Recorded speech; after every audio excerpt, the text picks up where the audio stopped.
பூமான் நபிகள் நாயகம் ஸல்லல்லாஹு அலைஹி வஸல்லம் அன்னவர்களுடைய காலத்தில் வாழ்ந்து அன்னலாருடைய அந்த பொன்னான வதனத்தை பார்த்து ஆனந்த பரவசம் அடைவதற்கு பாக்கியம் பெற்றவர்கள் சஹாபாக்கள். எத்துணை முறை பார்த்தாலும் அவர்களுக்கு அது போதுமாகவில்லை.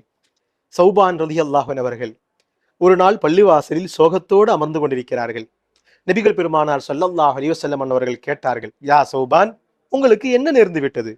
சௌபான் ரலியல்லாஹு அன்ஹு அவர்கள் சொல்வார்கள், யா ரசூலல்லாஹ், ஒரு தொழுகை முடிந்தால் அடுத்த நேர தொழுகை எப்போது ஆகும் என்று நான் ஆவலோடு இருப்பேன். ஏனென்றால் தாங்களை பார்க்காத ஒவ்வொரு நொடியும் எனக்கு தனிமையில் இருப்பது போல் இருக்கிறது. நபிகள் நாயகமே, நான் மரணித்தால் சொர்க்கத்தில் நுழைந்தாலும் கூட தாங்கள் நபிமார்களோடு பெரிய அந்தஸ்தில் இருப்பீர்கள். நான் ஏதோ ஒரு மூலையில் இருப்பேன்.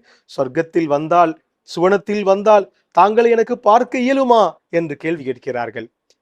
சில நேரங்கள் மௌனமாக இருந்த நபிகள் பெருமானார் ஸல்லல்லாஹு அலைஹி வஸல்லம் அல்லாஹு தஆலா ஒரு வசனத்தை இறக்குகிறான். وَمَن يُطِعِ اللَّهَ وَالرَّسُولَ فَأُولَٰئِكَ مَعَ الَّذِينَ أَنْعَمَ اللَّهُ عَلَيْهِم مِّنَ النَّبِيِّينَ وَالصِّدِّيقِينَ وَالشُّهَدَاءِ وَالصَّالِحِينَ وَحَسُنَ أُولَٰئِكَ رَفِيقًا.